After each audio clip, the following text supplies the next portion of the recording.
The door to the kingdom is open, but it is narrow.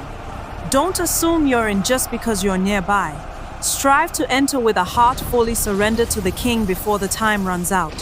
He was lost, but now he's found.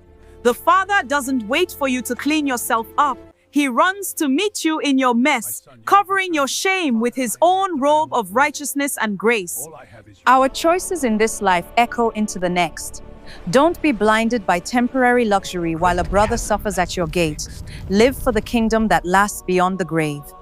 10 were healed, but only one returned to fall at his feet. True faith is found in the one who realizes that the gift giver is more valuable than the gift itself. Where are the other 9? Salvation isn't for the good, but for the lost who are willing to be found.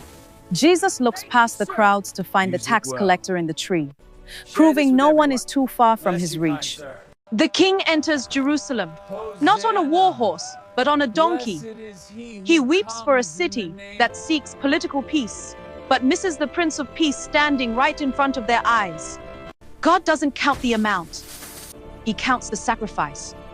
The widow's 2 small coins outshone mountains of gold because she gave her heart, while the others only gave their leftovers.